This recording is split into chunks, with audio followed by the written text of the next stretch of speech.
So what is up, guys? This is Nick here from Everything Tech, and welcome to this video of what is on my iPhone 5S for the month of July 2016. Now I am recording on it right now, so we're gonna flip it around and see what's on it. But if you guys know, I do these videos every single month. What is on my iPhone, and I got one is on my Android series as well.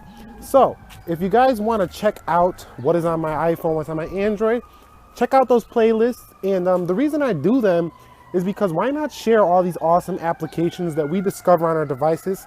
Let's face it, this is the information age. Well, you could say we're going into the Internet of Things age, but it's still pretty heavy on the information. And let's get into it right now. Let's go.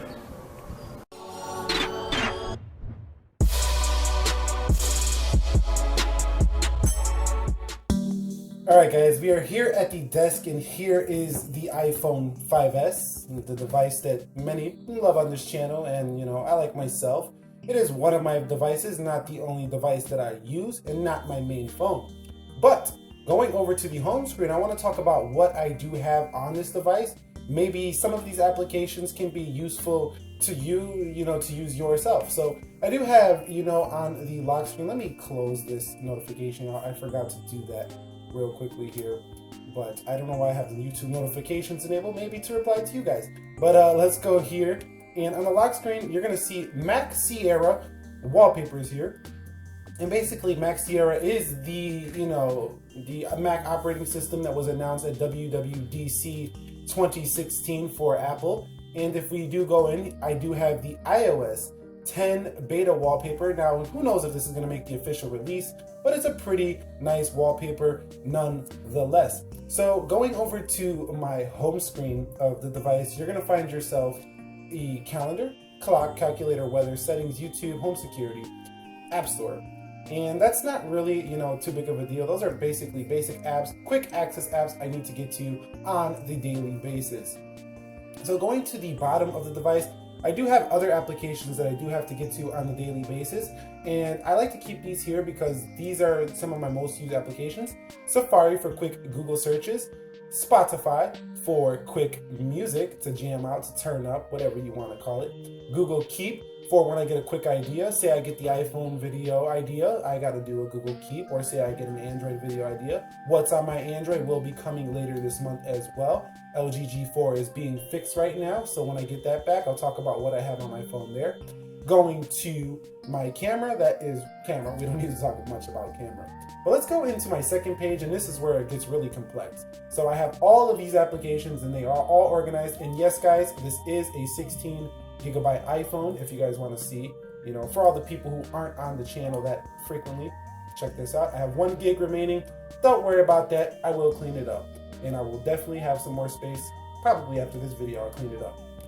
But going up to the top, I do have photography, learning, music, photo vid tools, social media, health balance, other applications, finances, creator studio, tech stop, the Googs, security, online shopping, note-taking, baking, and day sense. And we're going to talk about all of these a little more in depth here.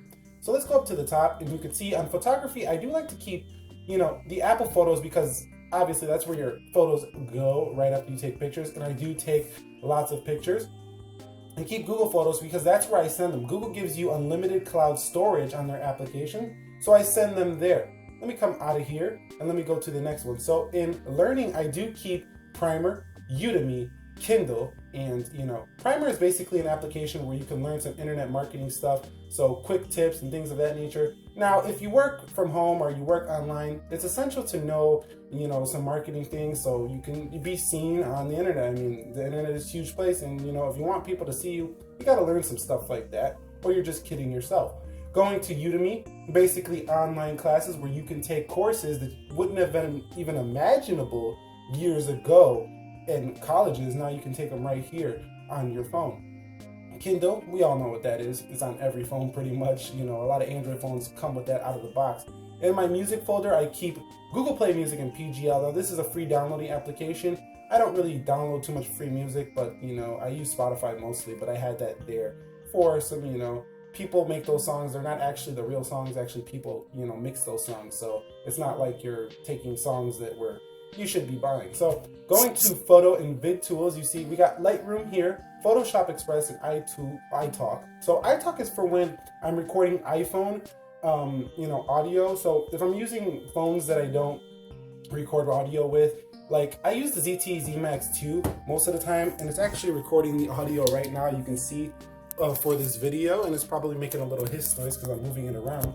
But for when I'm using the iPhone for audio recording, I use iTalk, so that's great if you want to use a lapel mic for your videos.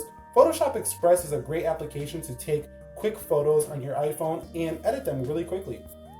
So coming back out of there, I do keep Lightroom for more advanced editing on my iPhone here. So, Adobe's got a whole suite of applications. If you're into creative things of that nature, go check out those applications there. Social media, we got Twitter, Instagram, Google. Don't need to talk about much about that.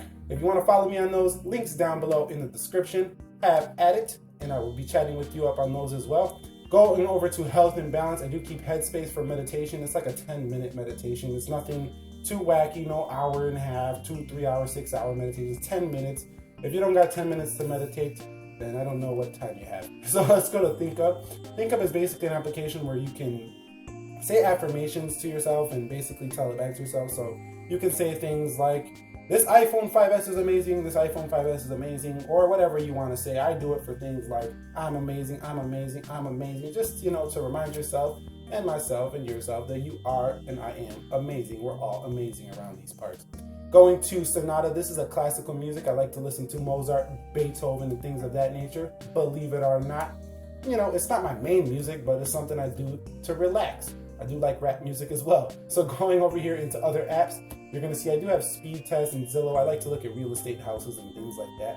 Speed Test for testing, Wi-Fi networks. So going over here in my finances, I do keep Expensify. Great application for tracking your, receipts and things if you're self-employed.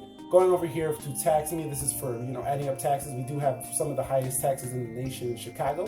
And going into Mint, this is a budget tracking, and Mile IQ is to track your miles if you're driving places related to your self-employment, things of that nature. Over here, Creator Studio, of course, to go check out what you guys are seeing on these videos. I'm going to speed through this a little bit. We have TechStop, CNET, and PieGeek, two great news readers for technology. Right here, I have the Google apps that I do use on here, which is Google Maps and Simply Docs, two of my favorite users. Okay, security, I do keep LastPass for passwords and things of that nature. Going into online shopping, the top 3 places I shop online currently. I do check out the other ones like Wallapop, Letgo, Craigslist, things of that nature, but I don't have them installed on the iPhone. The next one is note-taking, so I do keep Evernote for more in-depth note-taking when I'm doing something more analytical or I'm reading something more that needs, a really great note-taking session. I use Evernote. Google Keep is more for quick ideas, and I do use Apple Notes for things that are less important and I just want to put like little bubbles and stuff. That's what I use Apple Notes for. Maybe I want to draw here and there. Reminders, and I set a reminder today and Siri didn't remind me, so I'm a little upset with her right now. Over here, I do have banking, which I have Chase and MB Financial. This is gonna, banking's not gonna matter here. Whatever bank you have, you'll probably have that app for it, so that really doesn't matter. PayPal, because PayPal is a pretty safe way to pay online. Now, DaySense is a great application where you can, track things. Now, I have October 1st. It's like my, little thing I'm doing till October 1st. Not telling you, that's personal. But if you go in here, you can go in here and you could put the background you want. You could change the icon of whatever your goal is. And it's just a great thing to remind yourself of, something you're, looking forward to or trying to achieve or anything like that. So that's going to be a great application for you to download there. And basically, that's what is on my iPhone for the month of July. This switches up every month. I switch it around, as you've been noticing if you haven't watched the channel. And that's going to wrap this video up, guys. I want to know what your app suggestions are. Please drop them down below in the discussion area. The whole point of this video is to share with you what I rock on my iPhone and might inspire ideas within you to download these applications, might help your life, technology life and all that stuff. And share some with us so we can all have a great time. And anyways, have a great day wherever you are. Be sure to be well, and peace.